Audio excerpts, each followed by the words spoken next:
নেমে এসে বন্দর অচল করে দিবে। সচল যতক্ষণ থাকবে ততক্ষণ পর্যন্ত বাংলাদেশ আওয়ামী লীগ বাংলাদেশে কি করছে এটা বোঝা যাবে না। যেদিন অচল হয়ে যাবে সেদিন বাংলাদেশ আওয়ামী লীগ ছাড়া বাংলাদেশ চলে না, এটা বোঝানো যাবে।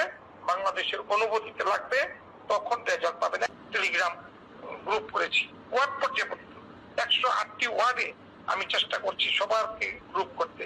সেই কর্মসূচিকে কেন্দ্র করে বাংলাদেশকে অশান্ত করার নীল নকশা একটা প্রণয়ন করতে হবে।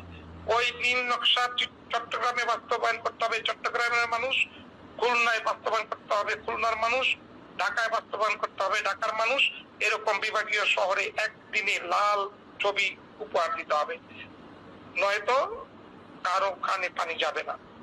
আমি কোথায় আছি, কিভাবে আছি, কেমনে আসবো এটা না।